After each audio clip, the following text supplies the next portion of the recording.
Olá, querido aluno do curso de Educação Física, seja bem-vindo à sua quarta aula da disciplina de Atividades Físicas e Esportes Adaptados. Eu sou a professora Heloíse Verle de Almeida e na aula de hoje nós vamos trabalhar com a prática de atividades físicas para as pessoas com deficiência física ou deficiência motora. O canal de comunicação da aula de hoje é sampaio.tutel@croton.com.br, então você pode encaminhar sua dúvida para esse Skype. Então, a nossa aula de hoje vai ser trabalhada em 4 situações problema, conforme a gente vai ver lá no convite ao estudo, no quadro. Então, na primeira situação problema, nós vamos trabalhar os aspectos gerais da deficiência física. Em seguida, vamos abordar as estratégias metodológicas, então, para adaptar uma aula para essa população. Na terceira situação problema, vamos conhecer as modalidades adaptadas para pessoas com deficiência física, os esportes e, por fim, vamos falar da prática esportiva e da prática de atividades físicas para essa população. E aí, como alguns conhecimentos prévios que nós temos que ter para abordar os conteúdos da nossa aula de hoje, vamos lembrar aqui algumas coisas importantes. Primeiro, é em relação ao nosso sistema nervoso autônomo, que é a nossa parte do sistema nervoso que controla as nossas funções involuntárias, certo? Então, a gente tem o sistema nervoso somático e o sistema nervoso autônomo. A parte do sistema nervoso autônomo vai controlar as funções involuntárias, como os nossos batimentos cardíacos, a nossa regulação da temperatura corporal, a digestão, as funções intestinais, urinárias e sexuais. Então, quando a gente for falar de lesão medular, vai ser importante a gente lembrar do sistema nervoso autônomo. O segundo tipo, ou segundo conhecimento, é em relação à espinha bífida, que é uma causa congênita de lesão medular. Então, o indivíduo nasce com uma malformação na sua coluna vertebral e na sua medula espinhal. Existem 3 casos de espinha bífida. O menos grave deles é a espinha bífida oculta, em que ocorre uma malformação nas vértebras, normalmente são nas vértebras lombares ou sacrais, e aí então existe apenas uma malformação na vértebra que não influencia nada no canal medular. E aí nessa primeira imagem você consegue ver então que esse é um caso de espinha bífida oculta. E aí tem um pelinho porque normalmente nasce com uns pelinhos no lugar da malformação. O segundo caso, que tem uma gravidade intermediária, é a meningocele. E aí nesse caso ocorre uma malformação, como você consegue ver na imagem, da vértebra, né, da coluna, e ocorre um extravasamento de uma membrana que reveste a medula espinhal, mas também a medula espinhal está ali intacta, somente a membrana extravasa. E no terceiro caso, que é a mielomeningocele, ocorre uma malformação nas vértebras, ocorre um extravasamento da membrana que reveste a medula e também o extravasamento da medula. Então, esse indivíduo que tem mielomeningocele, ele pode ter ali algumas sequelas nos membros inferiores, pode apresentar dificuldade para caminhar, certo? E o indivíduo nasce com isso, é um caso congênito de lesão medular. Então, quando a gente for falar de lesão medular, lembra então do que é a espinha bífida. E o terceiro conhecimento importante está relacionado ao conceito de prótese e de órtese, que são implementos que são bastante utilizados por pessoas com deficiências físicas ou motoras e eles são diferentes. As próteses, como você consegue ver aqui na imagem ela vai substituir o órgão ou o membro ausente. Então, por exemplo, se o indivíduo nasce ali sem um membro inferior ou ele sofre um acidente e perde o membro inferior, ele pode usar uma prótese para substituir o seu membro inferior. Agora, as órteses, elas vão auxiliar na função de um membro ausente. E aí na imagem a gente tem aqui um menino com muleta, que então vai auxiliar a função que a perna faria, de caminhar. A cadeira de rodas também é um exemplo de órteses. Então, elas são coisas diferentes. A prótese vai substituir o membro ausente e a órtese vai auxiliar na função do membro ausente, e as duas vão ser utilizadas ali por pessoas que tenham deficiências físicas, certo? Então, é importante a gente lembrar desses conhecimentos, desses conteúdos que vão ser ali retomados durante a nossa aula de hoje.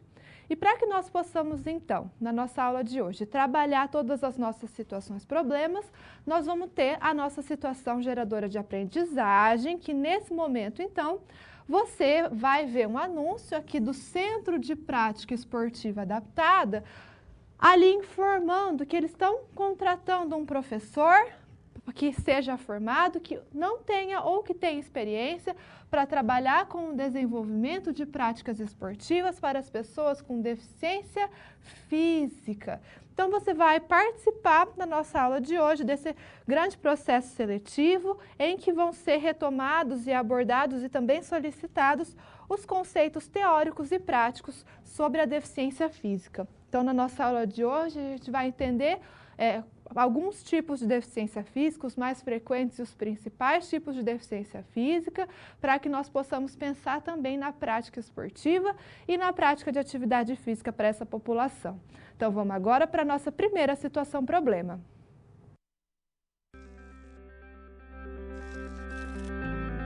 Olá, tudo bem?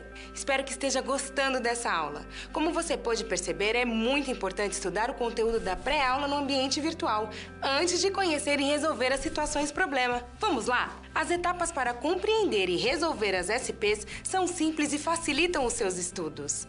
Primeiro, é necessário conhecer e interpretar os detalhes da situação problema, entender onde se passa a situação, quais agentes estão envolvidos e quais recursos estão disponíveis. Depois, é a hora de problematizar a situação apresentada, que são baseadas na realidade de mercado. E isso significa que seu desafio foi elaborado com base nas informações de empresas, experiência dos professores e acontecimentos do cotidiano da sua área. E por último, você vai solucionar as problemáticas. Para isso, você deve utilizar dos conceitos e das teorias vistas nas pré-aulas. Ficou claro? Então o desafio está com você. É hora da SP1. Caso surja um ponto de interrogação, você pode sempre acessar o fórum e enviar suas dúvidas, ok? Bons estudos e até mais! Agora, na nossa primeira situação problema, você vai iniciar com a entrevista no centro esportivo, em que você vai ter que elaborar um texto com 30 linhas, respondendo alguns questionamentos que nós vamos acompanhar no quadro. Então, você vai ter que colocar nesse seu texto quais são os tipos de deficiência física, o que é a medula espinhal, qual a sua função para o controle do movimento. Terceiro, o que é a paralisia cerebral. E quarto, qual é a diferença entre uma amputação transtibial e uma amputação transfemoral, certo? Então, para a gente discutir aí todos esses conceitos, né, responder todas essas perguntas, a gente vai abordar e falar sobre a deficiência motora, entender o conceito e alguns tipos de deficiência motora. No quadro, a gente vai iniciar, então, com o conceito desse tipo de deficiência, que é entendida como qualquer perda ou anormalidade que gere comprometimento nos sistemas ósseo-articular, então, que envolve ossos e articulações, muscular, que envolve os nossos músculos, e ou nervoso. Então, também existem ali deficiências físicas que elas são causadas por situações ou por problemas neurológicos, os quais vão ser responsáveis pela função física motora. Eles podem aparecer em graus e gravidades variáveis de acordo com o tipo da lesão. Então, no conceito, a gente percebe que existem dois tipos diferentes de causas de uma deficiência física. Eles podem ser essas causas ou as características da deficiência, elas podem estar relacionadas a problemas ortopédicos que envolvem as lesões osteoarticulares, de ossos e articulações, e ou musculares, ou seja, a falta de um membro, a amputação, ou a malformação, a deformação. Então, os problemas ortopédicos, eles estão relacionados a problemas na estrutura do corpo. Uma pessoa que nasce sem um membro, que a gente pode chamar também de dismielia, ou uma pessoa que tem algum processo de amputação que acontece, né? Então, uma causa que seja adquirida. Ainda existem os problemas de ordem neurológica que podem gerar uma deficiência motora. Pode ser, então, lesão ou deterioração do sistema nervoso, no caso de uma lesão medular, de uma paralisia cerebral, de uma distrofia muscular, da poliomielite, da mielomeningocele, que a gente falou nos conhecimentos prévios, e também da esclerose múltipla. Então, podem ser causas congênitas, podem ser causas adquiridas, pode ser uma doença que seja progressiva, como é o caso da distrofia muscular e da esclerose múltipla, ou também pode ser ali uma situação que seja não progressiva, como a gente acompanhou aqui durante as nossas aulas, esses conceitos. Então, existem essas duas características diferentes de deficiências motoras. Nós vamos abordar aqui 3 tipos de deficiência motora, que são os mais frequentes e os principais, que a gente precisa entender a deficiência e pensar ali em como ela pode influenciar a prática de atividade física para essa população. Então, a gente vai falar de lesão medular, que ali é um problema neurológico que gera uma deficiência motora. A gente vai falar de paralisia cerebral, que também é um problema neurológico, e nós vamos falar de amputação, que daí a gente já fala de uma deficiência com características ortopédicas, ok? Então, a gente vai falar desses 3 tipos e vamos iniciar com a lesão medular. Para a gente falar de lesão medular, vamos relembrar o que é a nossa medula espinhal, que é uma parte do nosso sistema nervoso central que fica lá dentro, é um canal que vai ficar dentro da nossa coluna vertebral, certo? E a nossa medula espinhal, ela vai ter 2 funções importantes. A primeira delas é ser um canal de comunicação entre os impulsos que partem do cérebro para os nossos músculos e para o nosso corpo como um todo, e também os estímulos que vêm do nosso corpo para o nosso cérebro. Então, essa é uma primeira função. Eu penso que eu vou segurar essa caneta. Então, o meu cérebro produz uma informação, produz um estímulo que vai passar pela minha medula espinhal até chegar aqui nos meus neurônios motores para eu segurar aqui a caneta. Da mesma forma, a caneta ela tem uma estimulação para o meu organismo que vai chegar ali para o meu cérebro. Essa é a primeira função da medula. A segunda função é ser um centro de ações reflexas, que são ações que elas precisam acontecer mais rápido. Então, por exemplo, se eu tenho uma panela quente e eu encosto a mão nessa panela quente, se essa informação passar por todos os meus neurônios até chegar no meu cérebro, para lá ser produzida uma resposta, vai demorar e eu vou me queimar. Então, na própria medula é gerada uma resposta para essa informação para eu tirar minha mão mais rápida. Então, essas duas são as funções da medula espinhal. E aí, quando a gente tem uma lesão na medula espinhal, a gente vai interromper toda essa informação que parte do cérebro para o corpo e que vem do corpo para o cérebro, certo? Acontece uma interrupção na transmissão dessas informações abaixo do nível da lesão. Então, se o indivíduo teve uma lesão numa vértebra, por exemplo, da lombar, daquela vértebra para cima, toda a comunicação ela é preservada. Agora, após o nível da lesão para baixo, vai perder toda a comunicação.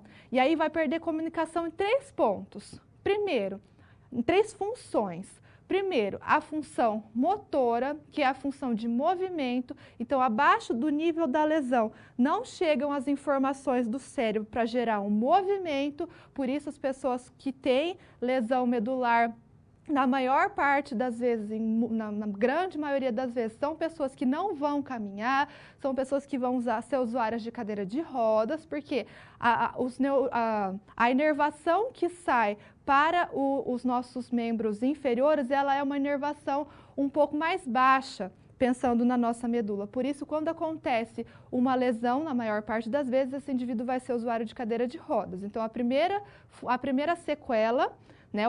A primeira função que se perde é a motora.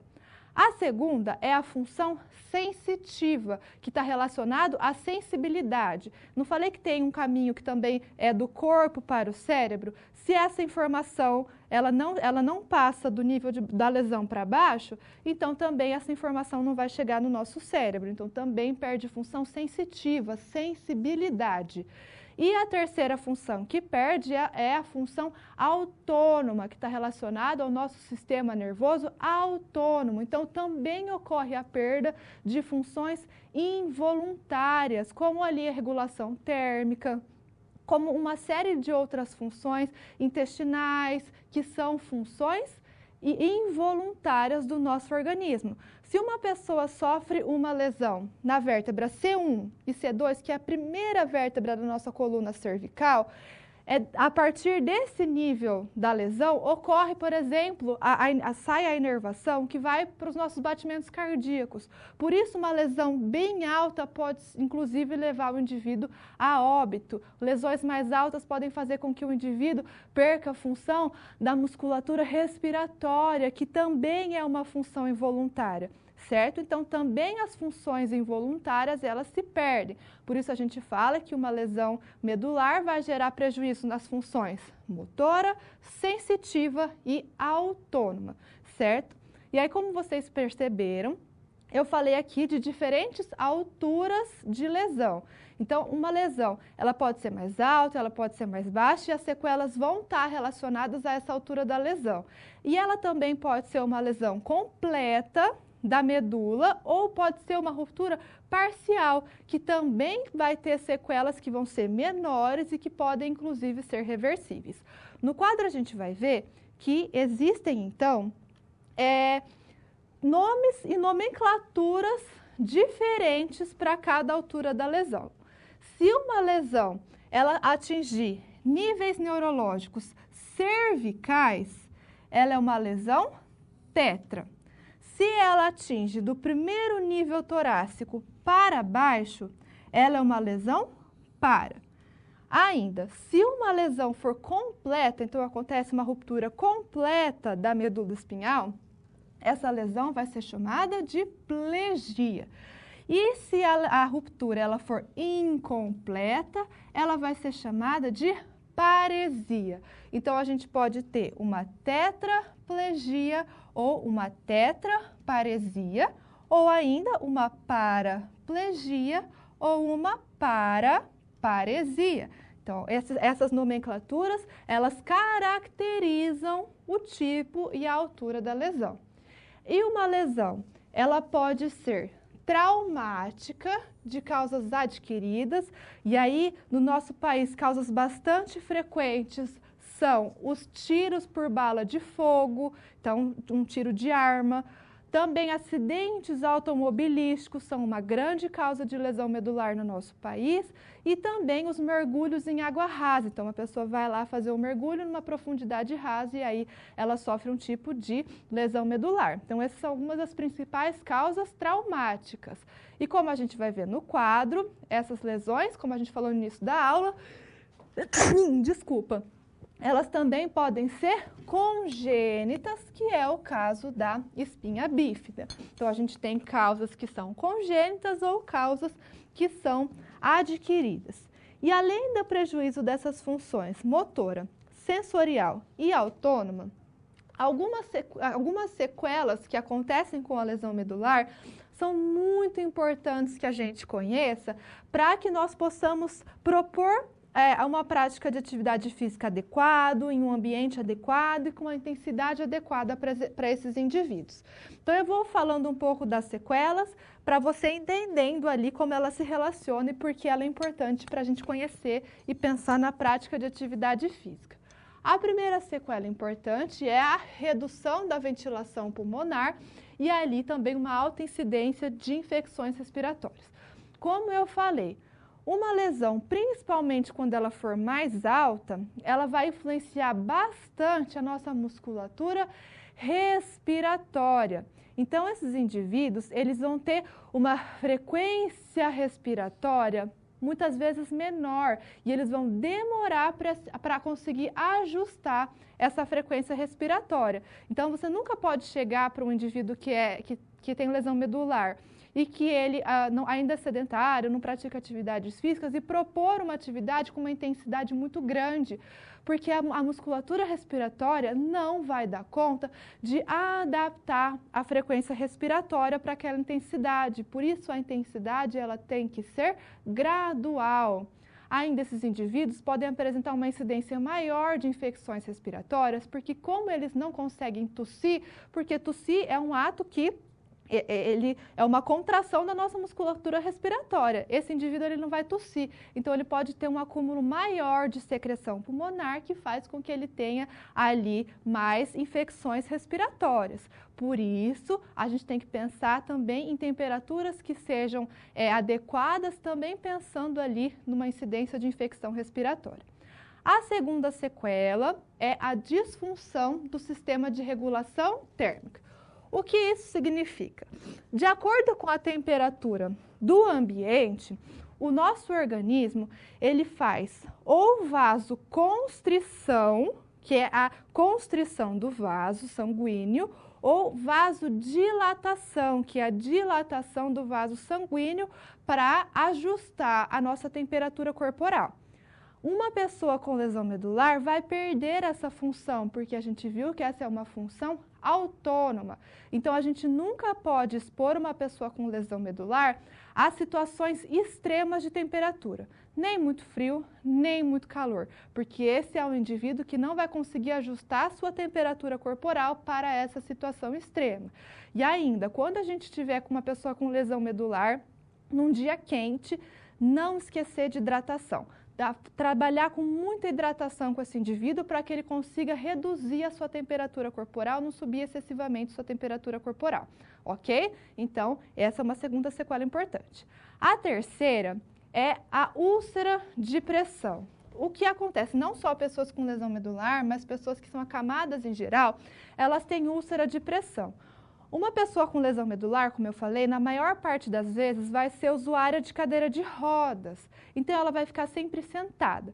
E aí quando uma pessoa fica sempre sentada ou sempre deitada, essa região em cima da qual ela está sentada diminui muito a circulação sanguínea, certo? Então pode gerar lesões de necrose, que é por falta de circulação sanguínea.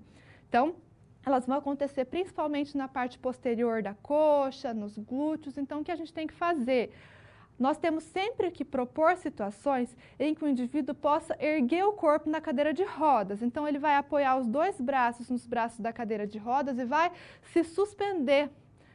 Vai pegar e vai levantar o corpo da cadeira de rodas para que nessa região em que falta circulação possa passar ali ou aumentar o fluxo de circulação sanguínea, certo? Então, tem uma pessoa que é usuária de cadeira de rodas, que tem lesão medular, ensina a fazer exercícios de suspensão. É só colocar os dois braços na cadeira, pode apoiar a mão na cadeira e levanta o corpo da cadeira de rodas. Faz isso várias vezes ao dia, pode fazer número de séries, pode pegar e segurar, fica 10 segundos, depois daqui uma hora segura, fica 10 segundos, estabelece uma rotina desses exercícios.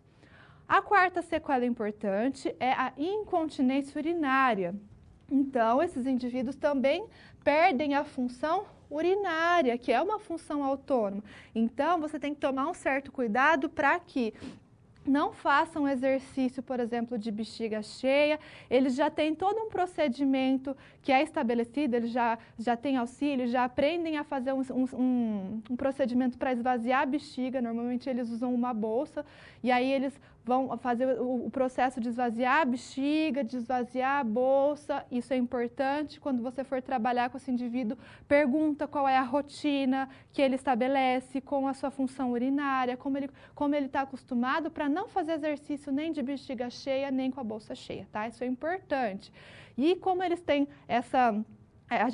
a bexiga enche, a gente vai no banheiro, a gente sente a bexiga mais cheia, vai no banheiro, esses indivíduos não sentem a bexiga cheia. Então, eles podem ter também mais tendência ali à infecção urinária. Então, acompanha, né? Se não tem uma febre, se esse indivíduo não está se sentindo bem, porque pode ser infecção urinária, eles podem ter bastante infecção urinária. Uma outra sequela é a disreflexia autonômica. Quando você está deitado, levanta bem rápido, você não sente uma tontura? Isso é uma função do nosso sistema nervoso. Uma pessoa com lesão medular, ela pode ter mais desse tipo de sensação. Então, você tem sempre que descobrir o que levou esse indivíduo a ter a disreflexia e aí tentar reduzir, né? E sempre tomar cuidado para não deitar e levantar muito rápido, ter esse cuidado que isso é uma resposta do sistema nervoso. Então, é importante entender o que gerou a disreflexia, que é aquela tontura, aquela sensação de mal-estar, e evitar o que trouxe o que desencadeou, né, esse processo. E, por fim, os distúrbios no retorno venoso e a osteoporose. Você já deve ter ouvido falar que a musculatura da sua panturrilha é o seu segundo coração, né? Que ela ajuda a fazer o retorno venoso do sangue para o coração. Esses indivíduos vão ter, na maior parte das vezes, a musculatura do membro inferior inativa, né? Não vai ser uma musculatura funcional. Então, eles podem ter problemas de retorno venoso, que é a volta do sangue para o coração. Isso influencia bastante a circulação sanguínea. E ainda, a contração muscular, ela gera um processo de tensão no osso que estimula a atividade de aumento de massa óssea. A gente pode falar que é atividade osteogênica. E aí, então, se um indivíduo que não tem uma grande parte do músculo gerando tensões musculares no osso, esse osso pode se tornar muito mais poroso e muito mais frágil, e esses indivíduos podem desenvolver, inclusive, osteopenia e osteoporose. Então, tomar bastante cuidado também na cadeira de rodas, para que não aconteçam contatos na cadeira de rodas, principalmente nos membros inferiores. Por isso é importante aquela proteção em volta da cadeira, porque se acontece, por exemplo, e acontece, por incrível que pareça, isso acontece. Eles se chocam na cadeira de rodas e acontece uma fratura de um osso, esse indivíduo não vai sentir dor naquele osso que está quebrado. E aí aquilo pode gerar uma infecção, um processo ali de infecção, e você só vai perceber isso quando esse indivíduo se sentir mal, quando ele sentir febre, e aí já está em uma situação mais grave, certo? Então, tomar bastante cuidado com esses contatos, porque são ossos que são mais porosos. Então, essas sequelas é super importante que a gente conheça, porque, como você foi vendo, elas influenciam bastante a prática de atividade física e exige cuidados do profissional que vai trabalhar com a atividade física dessas pessoas. Agora, continuando agora em relação à amputação. A amputação, ela é conceituada como a ausência congênita ou retirada, parcial ou total de um ou mais membros.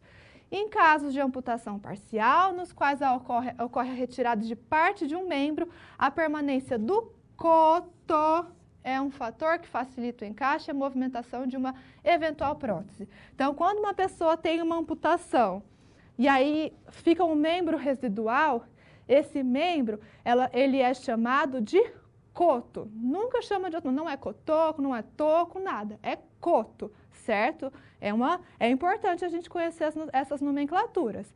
Então, uma amputação, ela pode ser no comprimento de um osso, e aí a gente fala que é uma amputação trans, ou ela pode ser interrompendo uma articulação, certo? E aí a gente fala que é uma desarticulação. Então, pode ser do ombro, do cotovelo, do punho, de todos os ossos, certo? Ou é uma amputação trans, ou ela é uma desarticulação. No quadro, a gente vai continuar vendo que, no Brasil, a incidência de amputações é mais ou menos de 13,9 a cada 100 mil habitantes. Então, é uma causa frequente e, por incrível que pareça, uma grande causa de amputação é o diabetes, certo? E aí um outro ponto importante é que um coto, os cuidados médicos melhoraram muito, então os cotos eles são cada vez maiores e por isso eles são mais funcionais. Isso ajuda bastante no encaixe de uma prótese. Então, aqui a gente tem uma referência, né? Segundo Porreta, a movimentação de pessoas com amputação colabora no processo de reabilitação e também modificam a maneira como elas percebem a si mesmas e também como a sociedade as percebe. Então, o exercício físico ele vai ser super importante para o controle da prótese, porque fortalecer o coto ajuda bastante a adaptação à prótese. E nós podemos ter amputações unilaterais ou bilaterais. Amputação unilateral de um lado só. Amputação bilateral, dos dois lados, ali a mesma amputação. Isso influencia bastante no equilíbrio, na postura. Então, nós temos no nosso corpo a distribuição homogênea do nosso peso corporal. Quando uma pessoa tem uma amputação, principalmente de um lado só, unilateral, a distribuição do peso corporal vai mudar e essa pessoa ela pode ter desvios posturais gerados por essa mudança de distribuição corporal. Então, um professor de educação física que vai trabalhar com uma pessoa com amputação tem que ter um trabalho grande, um foco grande em trabalho postural e também de fortalecimento de coto, mas a gente vai falar mais disso ao longo da aula. Agora, em relação à paralisia cerebral, ela é uma lesão encefálica. Na maior parte das vezes, o que acontece é que, você já deve ter ouvido falar, né? Uma criança que demorou para nascer. Então, durante o parto, uma causa perinatal, então durante o parto a criança de fato demora mais do que deveria para nascer. Isso faz com que ela tenha uma situação de hipóxia ou apóxia, que é ou uma falta de oxigênio ou uma ausência total de oxigênio. E aí isso faz com que falte circulação no cérebro e isso gera uma lesão no cérebro. De acordo com o local da lesão e com a magnitude da lesão, vão existir sequelas diferentes. Então, uma sequela ou uma lesão menor vai gerar mais sequelas motoras, esse indivíduo ainda consegue ali andar, correr. Então, existem casos diferentíssimos de paralisia cerebral. Agora, existem casos em que a lesão ela tem uma magnitude muito maior, é uma pessoa que é usuária de cadeira de rodas, não consegue tocar sua cadeira, pode ter ali outras sequelas intelectuais, visuais, associadas, então, um caso nunca vai ser igual ao outro, porque uma lesão nunca vai ser igual a outra, certo? E aí, como a gente vai ver no quadro, de uma forma geral, elas vão provocar dificuldades variáveis no ajuste de postura corporal e também de tônus muscular, ainda na inibição de movimentos reflexos e no desenvolvimento da coordenação motora. Então, se tem pontos importantes para você lembrar, sequelas importantes para você lembrar de paralisia cerebral, lembra de postura corporal, tônus muscular, coordenação motora e inibição de reflexo. São os principais pontos. E nós temos 3 tipos diferentes de paralisia cerebral, que eles estão relacionados ao local onde aconteceu a lesão.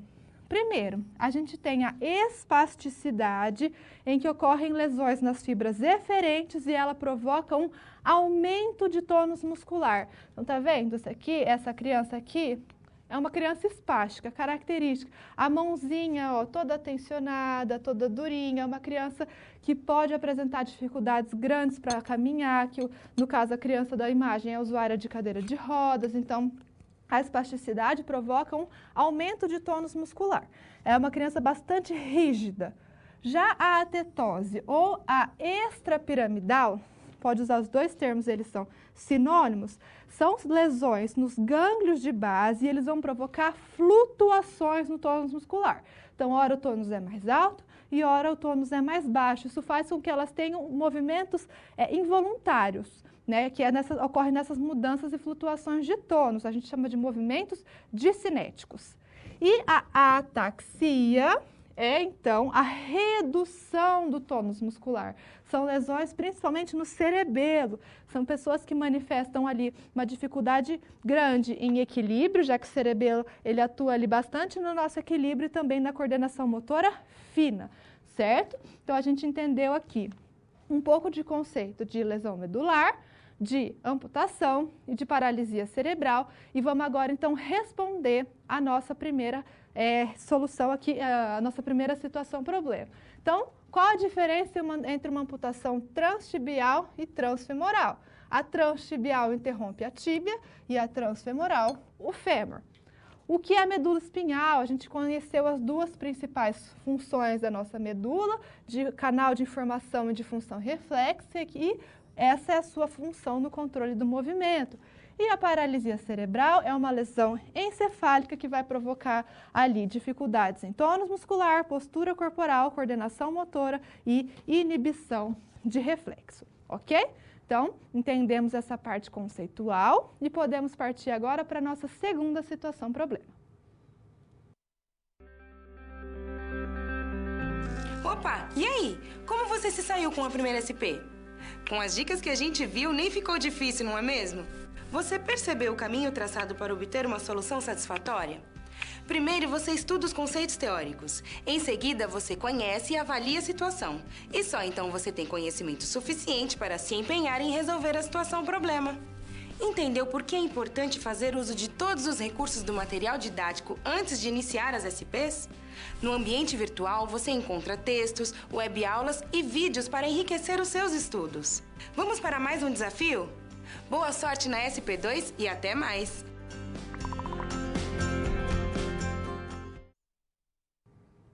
Agora, na sua segunda situação problema, você vai partir para a segunda fase do processo seletivo.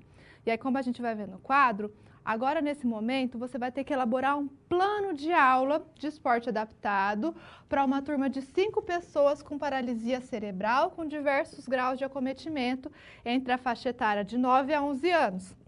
Esse plano vai precisar conter objetivo, as atividades que vão ser realizadas, os espaços e os materiais que vão ser necessários, as metodologias ou métodos que serão utilizados e também a argumentação de como essa aula beneficiará seus alunos. Então, para pensar nesse plano de aula aqui, vamos entender metodologia que pode ser aplicada para uma pessoa com deficiência física.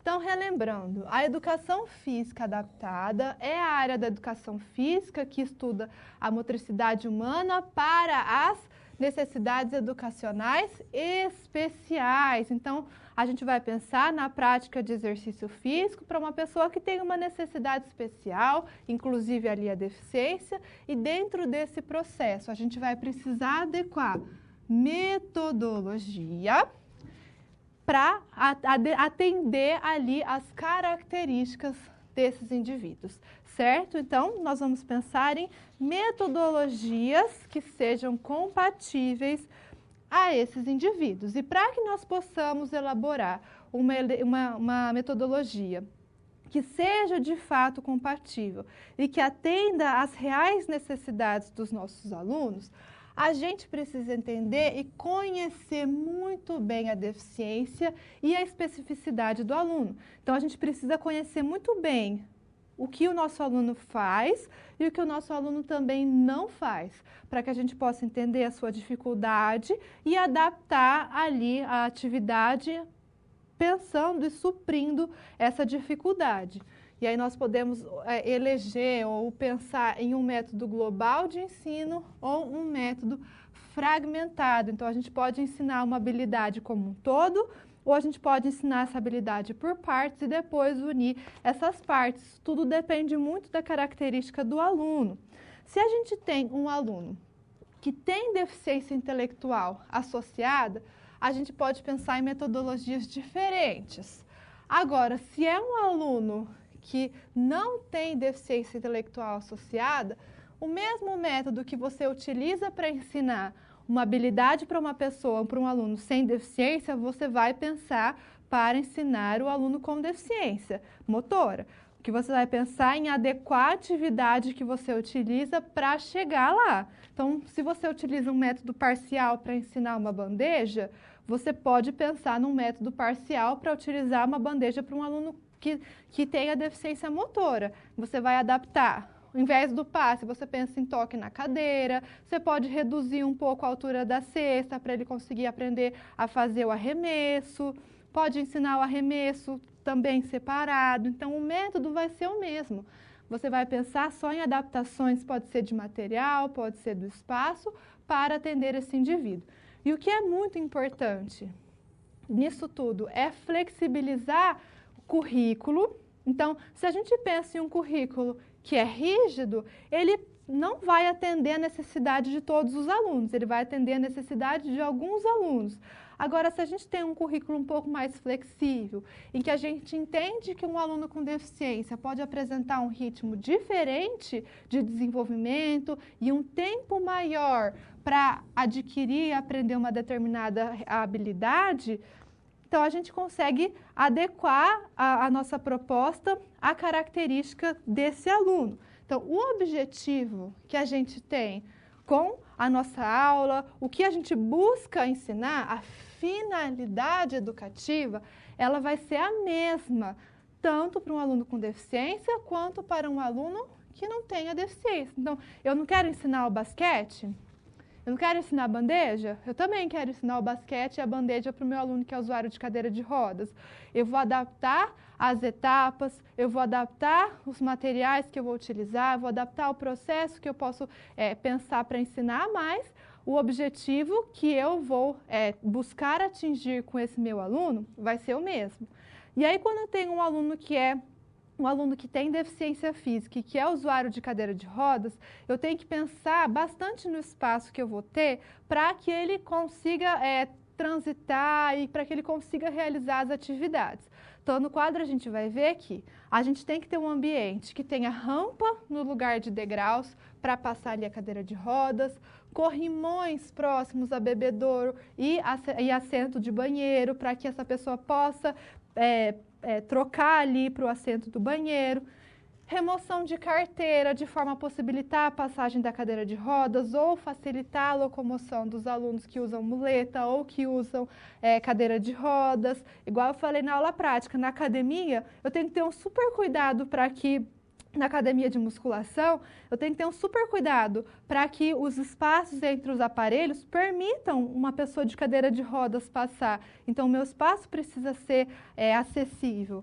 Um tapete antiaderente, principalmente nas áreas escorregadias, uma porta mais larga, um canto arredondado de mobiliário para que essa pessoa não passe ali e não tenha nenhum choque com quina. Então, algumas adaptações no espaço vão ser importantes para que a gente possa receber esse indivíduo, para que ele possa transitar naquele lugar, para que ele possa ter autonomia para andar naquele lugar, para a gente ensinar habilidade. Mas o que é importante a gente lembrar sempre, a habilidade que eu quero ensinar, ela é a mesma. Eu não preciso ensinar menos para uma pessoa com deficiência física. Eu não preciso, para ele eu não vou ensinar o basquete, porque, não, muito pelo contrário, a gente tem que ensinar para ele e a gente tem que ensinar, por exemplo, uma modalidade adaptada para qualquer aluno, para que todo mundo tenha o conhecimento também de uma modalidade adaptada, certo? Então, o nosso objetivo vai ser o mesmo, a gente pode adaptar os nossos processos, a forma como a gente vai trazer um material, uma atividade, uma proposta diferente, certo? Então, entendendo aqui essa importância da gente conhecer muito bem a deficiência e adaptar a nossa atividade à deficiência daquele indivíduo, vamos ver lá no quadro a resolução da nossa segunda situação, problema em que a gente tinha que pensar num plano de aula, que era para os alunos com paralisia cerebral. Então, a gente tem que traçar um objetivo que vai ser o mesmo objetivo que a gente tinha com um aluno que não tem deficiência. Nós temos que pensar no conteúdo, então, que vai ser abordado e pensar na metodologia que nós vamos utilizar. No nosso plano de aula, a gente falou de uma pessoa com paralisia cerebral, então, um aluno que é usuário de cadeira de rodas. Como a gente vê aqui na imagem, é um aluno que consegue tocar a cadeira, é um aluno que não consegue, ele precisa de alguém para tocar a cadeira. Se ele precisa, eu vou ter alguém ali. Se eu quero, por exemplo, ensinar o basquete, como eu tenho falado aqui, o meu aluno que tem paralisia cerebral, ele não vai, se ele tem uma paralisia cerebral mais severa, ele não vai conseguir fazer um arremesso de basquete. Então, o que a gente fez? Não vai ensinar o basquete? Claro que vai. A gente trouxe uma cesta baixa, mais próxima da aluna, para que ela tenha a possibilidade de também fazer o arremesso da forma como ela consegue. E aí, se a gente tem cadeira de rodas, tomar o cuidado com barreira arquitetônica. E se a gente falou de paralisia cerebral, exercícios ali que envolvam o desenvolvimento de coordenação motora e que permitam ali uma adequação do seu tônus muscular, ok?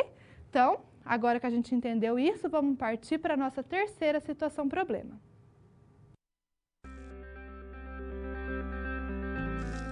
Olá! Agora que você já solucionou 2 das SPs, muitas das teorias vistas na pré-aula fazem mais sentido, não é mesmo? Essa é justamente a função das situações-problema, te preparar de forma mais prática para a realidade da vida profissional. Já conhecer algumas das situações que podem surgir no dia a dia faz de você um aluno mais preparado para o mercado de trabalho. Bom, a SP3 já vai começar. Se ficar com dúvida em algo, pode entrar no fórum e enviar sua pergunta, ok? Até mais!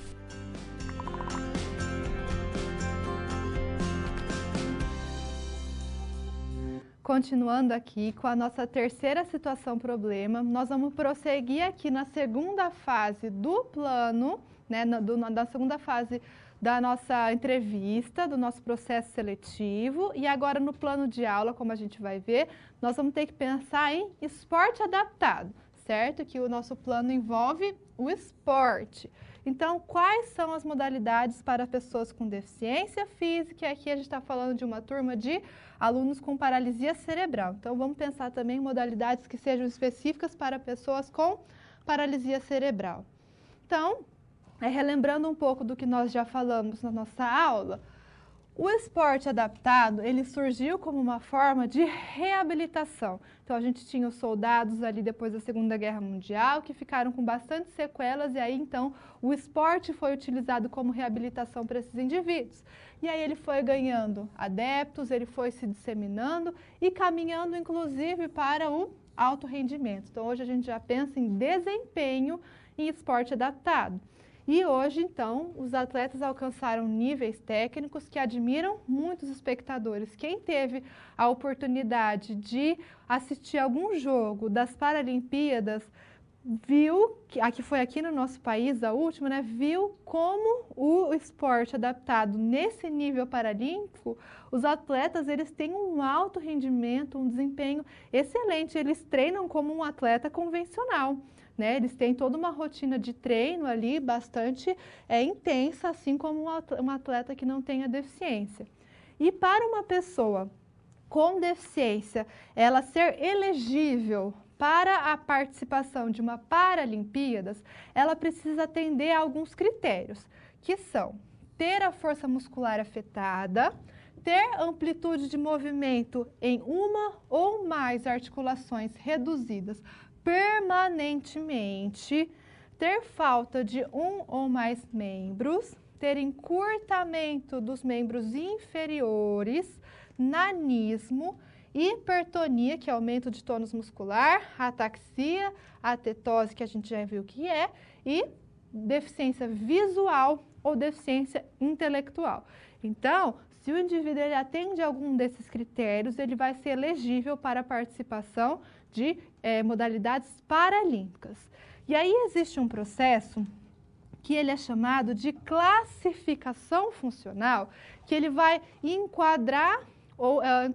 vai categorizar os atletas com deficiência em situações ou em classes que atletas com características parecidas, eles compitam juntos.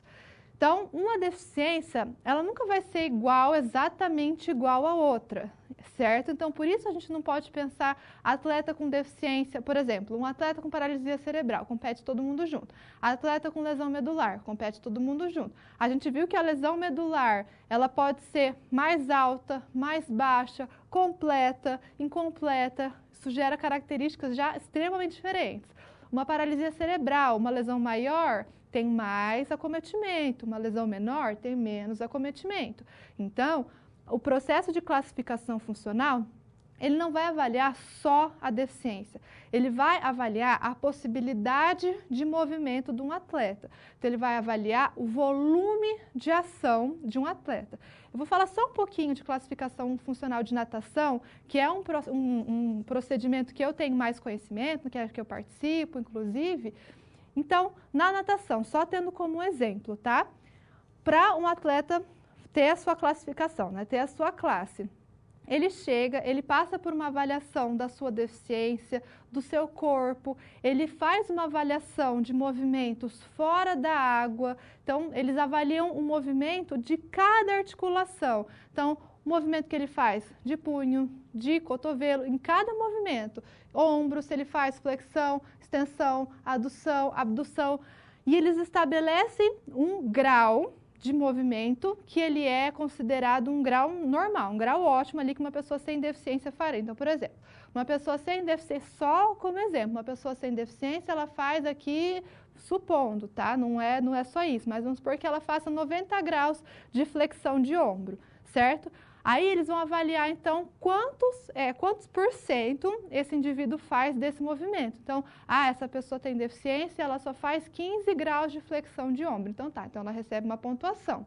E ela vão fazer isso para cada uma das articulações do corpo dessa pessoa. Daí ela recebe uma pontuação primeiro. Depois, ela vai para a água e lá ela vai nadar os estilos que ela nada. E aí eles vão avaliar no nado, quais são as possibilidades de movimento que ele faz e o que ele não faz, qual é o volume de ação ali, qual é a possibilidade de movimento daquele nadador dentro da água. Então, ele recebe uma pontuação fora da água, uma pontuação dentro da água, e aí eles fazem uma pontuação final. Então, os atletas que têm pontuações, intervalos de pontuação, eles vão sendo colocados numa mesma categoria. Então, um atleta, por exemplo, pode não ter os 2 braços, só ter as 2 pernas e competir com um atleta que tem uma deficiência completamente diferente, que tem amputação de um braço, tem amputação de uma perna e tem dismielia na outra. Então, não é necessariamente a deficiência igual, mas a possibilidade de movimento igual. Isso é o objetivo do processo de classificação funcional, tá? É legal conhecer, falo aqui da natação, porque como eu disse, é onde eu tenho mais experiência, mas é legal a gente conhecer para entender o esporte adaptado. E aí, continuando no quadro, pensando especificamente aqui nas deficiências motoras, nós temos grupos de classificação e aí também do que depende essa classificação. Então, uma pessoa com deficiência motora, que tem a paralisia cerebral, o que define a sua classificação? Seu grau de espasticidade. Um atleta amputado, o que vai definir sua classificação é a altura da amputação.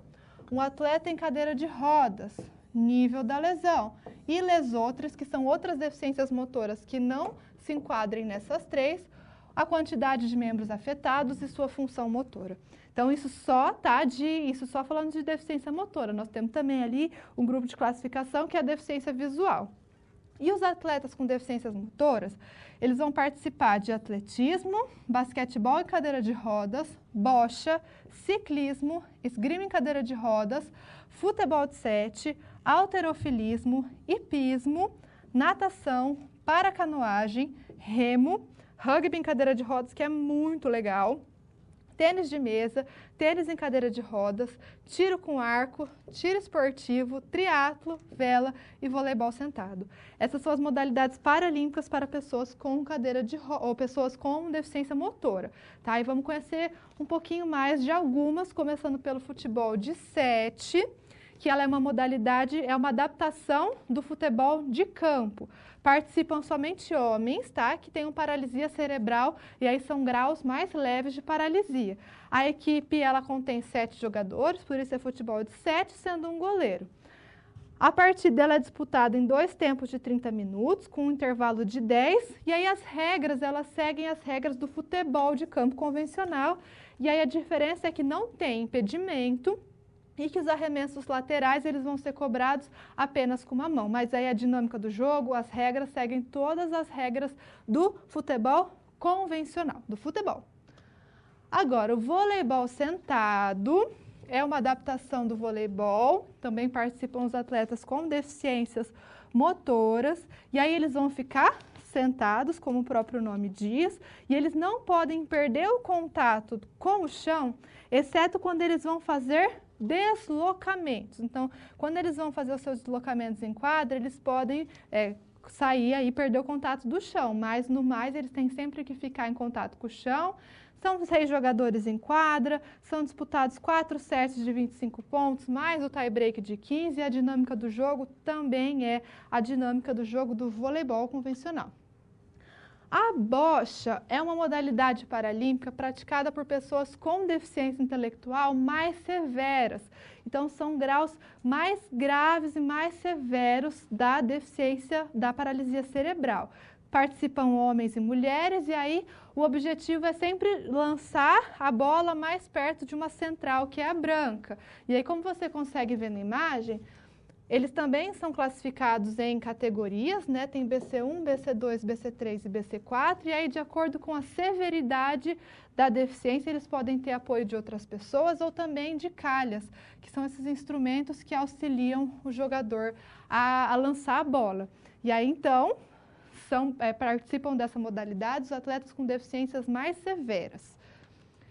O basquetebol em cadeira de rodas também é uma modalidade muito legal e participam ali homens e mulheres com deficiência motora. A partida é disputada em 4 quartos de 10 minutos e as regras seguem as regras do basquetebol convencional, certo? Só que aí existem algumas adaptações. Os atletas, eles só podem dar 2 toques na cadeira. Após os 2 toques, eles têm que ou driblar a bola, ou passar, ou para um colega, né, ou arremessar para a cesta. E aí, então, ele coloca a bola no colo, dá 2 toques na cadeira e aí faz arremesso, drible ou passe. Então, essa é uma adaptação. Agora, a dinâmica do jogo, ela acontece da mesma forma. E aí, no processo de classificação funcional, o atleta de basquetebol, ele vai ser pontuado de 1 a 4,5. Então, 1, 1,5, 2, 2,5 e assim por diante, até 4,5. E aí, sempre em quadra, a soma da pontuação dos atletas, ela não pode passar de 14 pontos. Então, quando o técnico vai fazendo as substituições, ele tem que ir fazendo a soma da pontuação para que não passe 14 pontos. Os atletas com uma pontuação menor, o atleta que é 1,0, 1,5, esse atleta ele tem um comprometimento maior, uma limitação de movimento maior, certo? Por isso que ele recebe uma pontuação menor. E aí, dentro das funções do jogo, os atletas eles vão se distribuindo ali de acordo com a sua pontuação, né? Então, atletas que têm mais possibilidade de movimento, eles fazem funções que exigem mais possibilidade de movimento e o contrário também, certo? Então, sempre a pontuação menor corresponde ao comprometimento maior. Certo? Então, e não podem somar, não pode passar de 14 pontos em quadra. Altura de cesta, tamanho de quadra, tudo igual à modalidade convencional. A dinâmica do jogo ela é toda igual à modalidade convencional.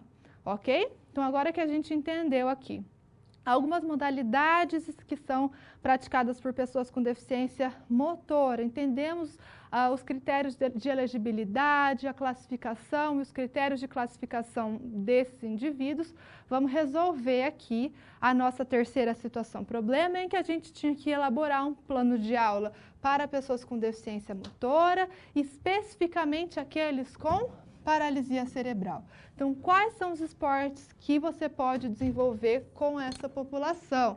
Se a gente tem uma pessoa que tem PC mais severa, que tem paralisia cerebral mais severa, a gente pode pensar na bocha.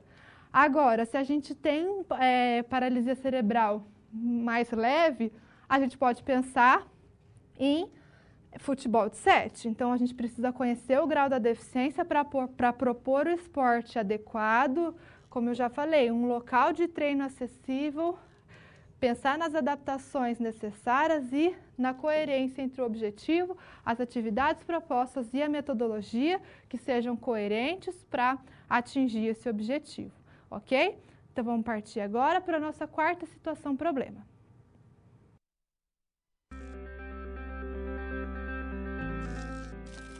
O trabalho de um bom profissional é a soma de conhecimento e experiência.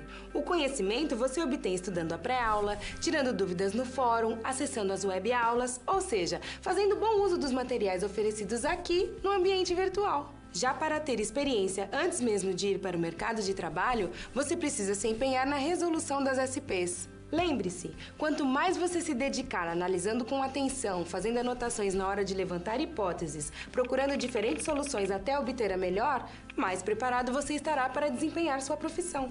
Você já resolveu 3 desafios, mas ainda falta a SP4. Se dedique, hein?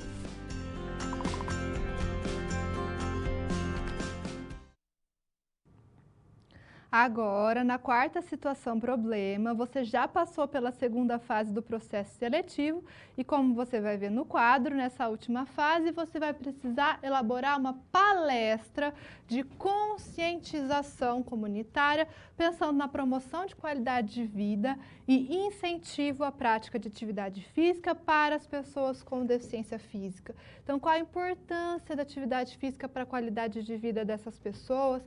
Quais são as possibilidades de prática com pessoas com deficiência física e como é possível promover a inclusão social por meio do esporte adaptado.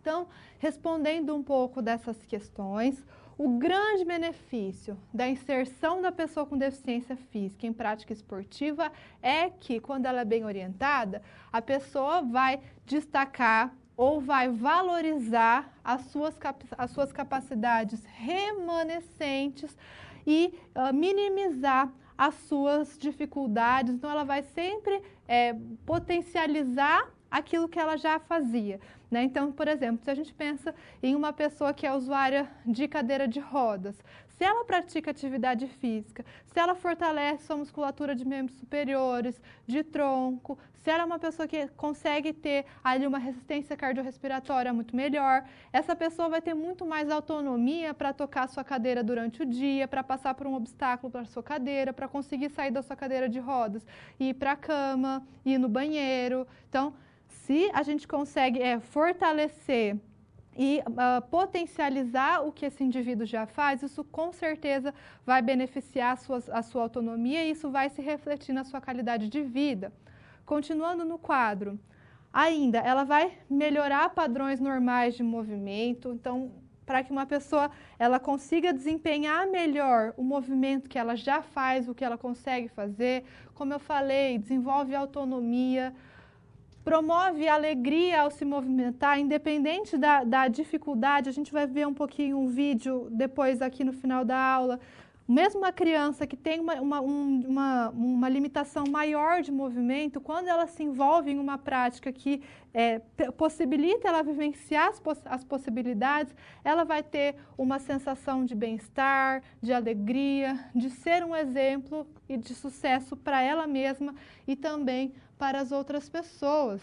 Além de poder fazer com que essa pessoa tenha vontade de progredir, né, de conseguir coisas novas e de olhar, ela também perceber, ter mais autoconhecimento do que ela faz, do que ela tem potencial, também do que ela tem mais dificuldade, né? Ela ter um autoconhecimento melhor, ajuda a favorecer e a desenvolver a aceitação de valores também em relação às outras pessoas. Eu tenho falado muito disso ao longo da aula, né? A gente conseguir incluir uma pessoa com deficiência em um espaço que tenha pessoas que não tenham deficiência, não faz só aquela pessoa que tem deficiência mudar e melhorar, faz todo mundo que está em volta melhorar, né? Faz com que a gente consiga valorizar a importância da integração social, além de estimular e desenvolver a comunicação, seja entre pessoas com deficiência, como também pessoas que não tenham deficiência.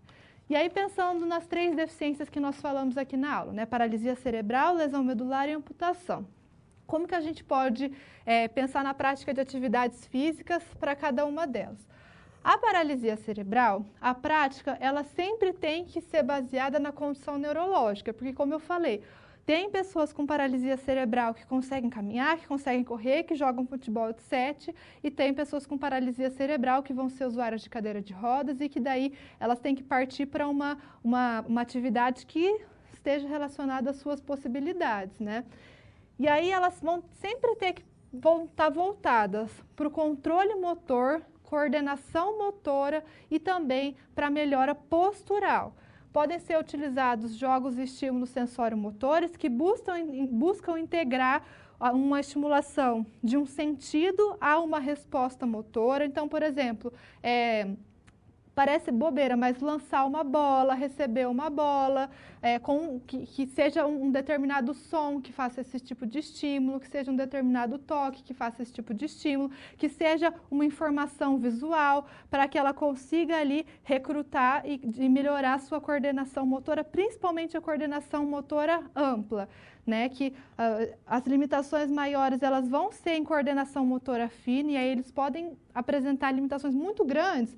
Então, o foco é desenvolver coordenação motora ampla, em que eles podem receber ali ou garantir mais melhoras, né? Ter um progresso maior que vai influenciar bastante sua autonomia. E sempre pensar em progressão das atividades, né? Como a gente tem falado também bastante.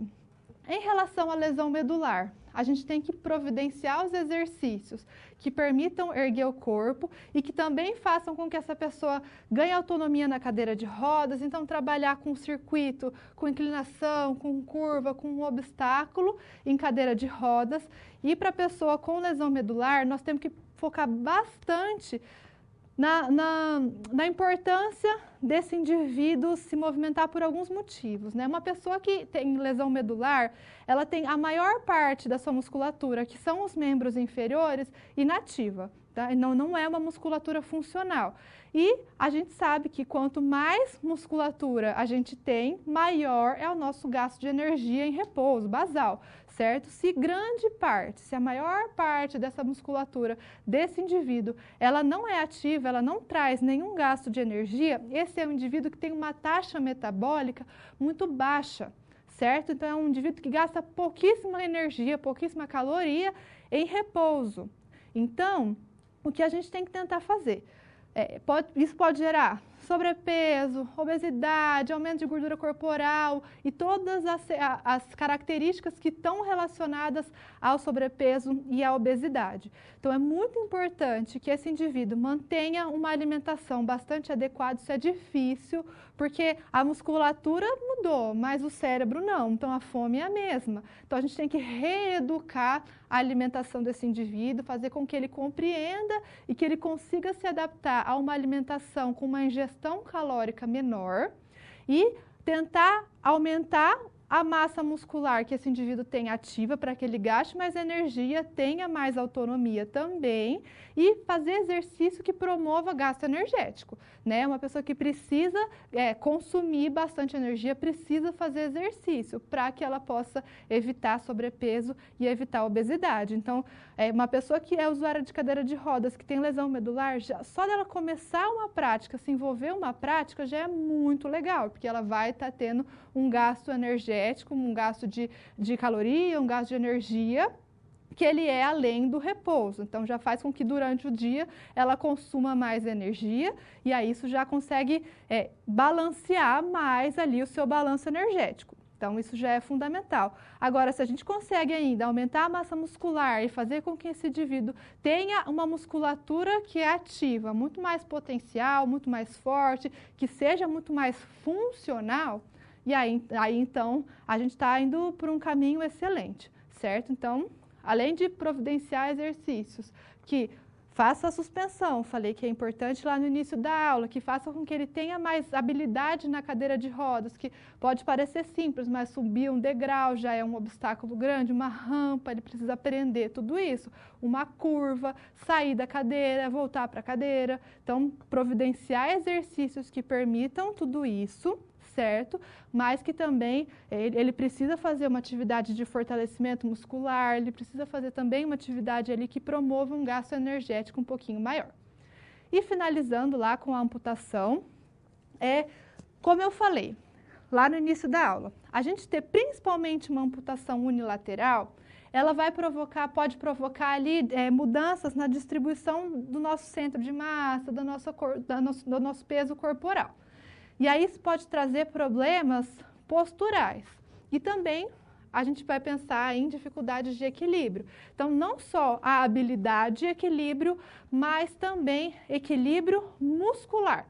a gente sempre tem que pensar num equilíbrio entre uma musculatura que seja forte, mas que também tenha flexibilidade. Se a gente tem uma musculatura forte demais, essa musculatura pode tender ao encurtamento, certo? Então, a gente tem que pensar se ele tem por exemplo, se ele tem uma prótese de membro inferior, ele tem uma amputação na perna, ele pode compensar muito mais a caminhada com a perna que ele não tem a prótese. Então, ele pode fortalecer muito mais uma perna do que o coto.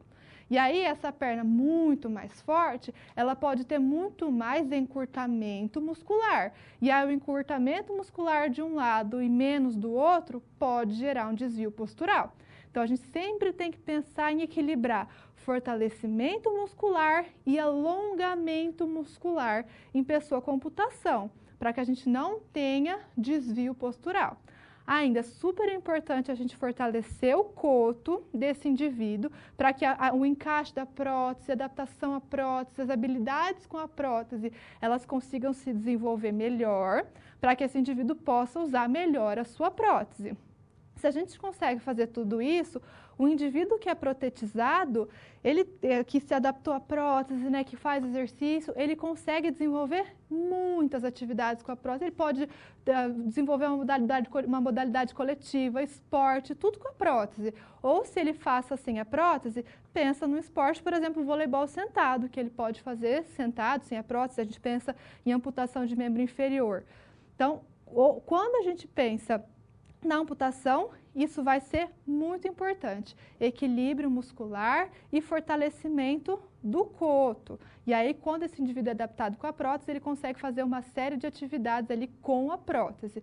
E só tomar um cuidado com os fortalecimentos com a prótese, falei isso na aula prática, mas vou relembrar, que a prótese, ela faz um encaixe no coto, né? Se a gente coloca uma sobrecarga muito grande, por exemplo, eu tenho uma prótese de membro superior aqui e vou fazer um exercício de fortalecimento aqui de bíceps. Se eu coloco uma carga muito grande aqui, toda a carga ela vai vir aqui na minha prótese, e aí isso pode gerar uma lesão cutânea. Então, tomar um certo cuidado com a proteção do coto e cuidar com sobrecarga que ele faça ali na prótese. Isso é bem importante. Então, se eu vou, por exemplo, na academia de musculação, e eu vou trabalhar uma extensora, uma cadeira extensora, tem que tomar um certo cuidado com a prótese. Às vezes é melhor a gente pegar um elástico, uma bandagem elástica que encaixa no coto e fazer o movimento com o coto e com o elástico, tá? Então, isso é importante na amputação. Então, entendendo tudo isso, a gente pode resolver aqui a nossa situação problema, e que a gente tem que destacar na nossa palestra a importância do exercício físico, da atividade física na qualidade de vida. Então, falar de todos os benefícios, qual a importância da prática, o que esse indivíduo tem de bom fisicamente, pensando ali na fisiologia, mas também pensando em efeitos psicológicos, em efeitos sociais, e trabalhar com exemplos práticos, mostrar o esporte adaptado, que é uma estratégia muito legal. Então, trazer essas modalidades para as pessoas com deficiência, para que elas também conheçam e possam buscar essas novas práticas. Então, a gente finaliza aqui a nossa quarta situação problema.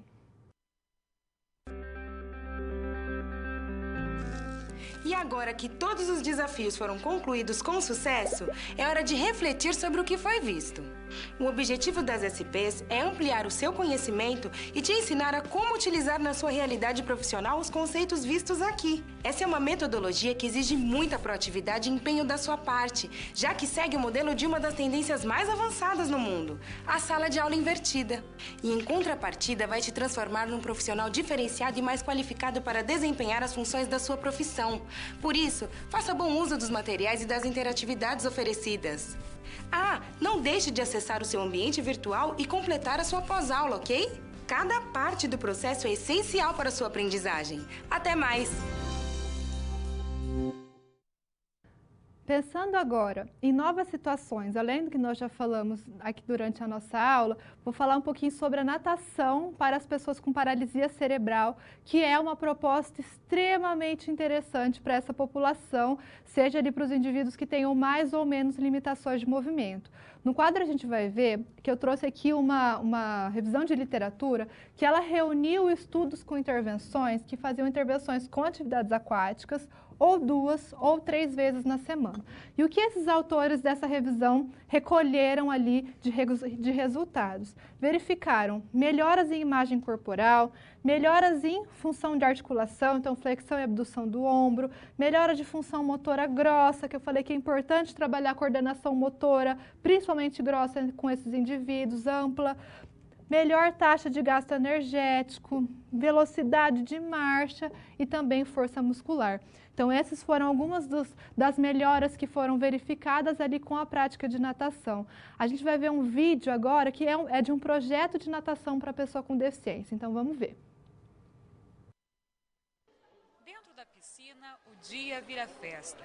O sorriso no rosto é constante. Aos pouquinhos, eles vão ganhando confiança. E às vezes a segurança é tanta que aquela ajudinha não parece ser mais tão necessária. A deficiência física, que muitas vezes é considerada um obstáculo para essa turminha, não passa de um pequeno detalhe. João Luiz, de apenas 7 anos, exibe orgulhoso a medalha de peixinho conquistada. Conta que gosta de piscina, mas nem sempre. Quando tá fria, não. O projeto Natação para Todos existe desde 2009. De lá para cá, muitas crianças já participaram. O objetivo principal, é claro, é ensinar essa garotada a nadar. Mas só quem convive com essas crianças sabe que as conquistas são bem maiores do que apenas aprender a dar boas braçadas. Do lado de fora da piscina, as mães acompanham orgulhosas toda a aula. E além do orgulho, existe também a felicidade por tantas melhorias na vida dos filhos. Os movimentos ela melhorou bem, sabe? Ela firma mais também agora, então melhorou bem. Todas as terças vai aparecer aqui. Pode estar com frio, chuva, nós vem, né, João? Ele gosta. Ai, ama.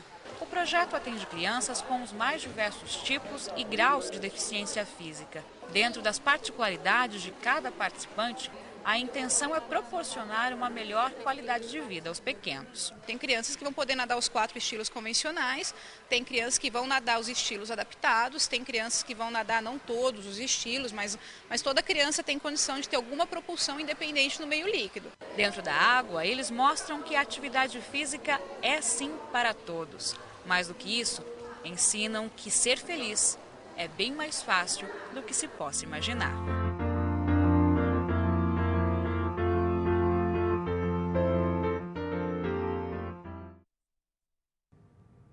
Então, assim como o vídeo mostrou, a prática de natação pode trazer bastante benefícios para a pessoa com deficiência.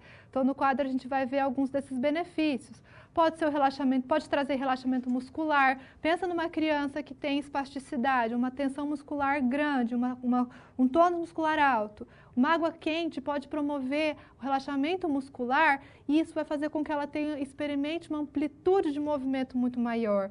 Além de trazer a integração social, melhora da coordenação motora, melhora da autonomia. Então, a natação traz experiências em que esses indivíduos podem pensar em uma amplitude de movimento maior, ter mais movimentos. Existem crianças desse projeto que, quando começaram, não tinham nenhum tipo de... crianças que têm paralisia cerebral, são usuárias de cadeira de rodas, não tem ali, tem pouquíssima autonomia no dia a dia. Você ensina e coloca essa criança numa piscina, é uma criança que atravessa a piscina sozinha, né? Então, a natação permite possibilidades muito legais de movimento para as crianças com paralisia cerebral.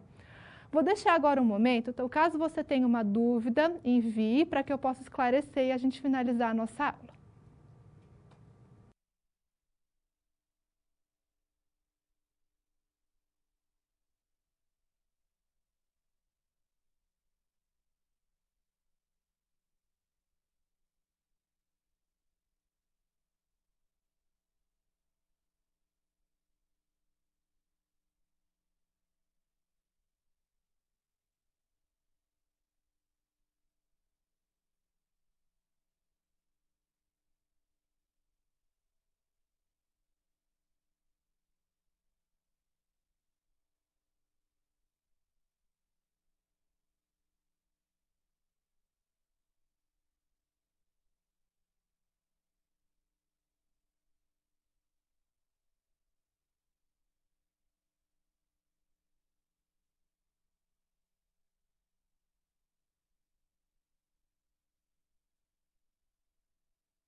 voltando aqui com algumas dúvidas. A primeira delas é, então, quanto tempo o cérebro pode ficar sem oxigênio? Na realidade, não é interessante que o cérebro fique sem oxigênio em tempo nenhum, porque é um comprometimento para a circulação. E aí, quanto mais tempo esse indivíduo ficar sem oxigênio, maior vai ser o prejuízo, maior vai ser a lesão. Então, se é um tempo menor, é uma lesão menor. Agora, se é um tempo maior, é uma lesão maior, muito mais grave. A segunda pergunta é por que o futebol de 7 não faz mais parte dos Jogos Paralímpicos? Assim como nos Jogos Olímpicos, as modalidades elas vão sendo substituídas pensando também numa resposta midiática, pensando no quanto aquela modalidade tem de espectadores. Então, não dizem exatamente, não existe uma informação, parou por causa disso. Mas, normalmente, eles vão trocando modalidades e trazendo modalidades novas também para que elas possam ir sendo substituídas, ok? Então, caso você apresente mais alguma dúvida, você pode encaminhar para o fórum para que a gente possa responder. E eu vou finalizando aqui a nossa disciplina. Foi ótimo estar com você aqui em todos esses encontros e eu espero de verdade que, se você não encontrou uma afinidade, e é claro, a gente sempre tem afinidade com o esporte mais, com o esporte menos, mas com a população com deficiência, é importante que você pelo menos olhe para esses indivíduos, né? Quando você tiver uma pessoa com deficiência na sua turma, na sua academia, na sua aula de natação, olha para aquele indivíduo, não deixa de tentar, de buscar estratégias, porque ele é uma pessoa que vai receber muitos benefícios da sua intervenção. Você pode ter um papel muito importante com esse indivíduo, certo? Então, essa é a mensagem que gostaria muito que ficasse com você para toda a sua vida acadêmica e profissional, tá? Então, eu vou ficando por aqui. Um grande abraço para você e até a próxima.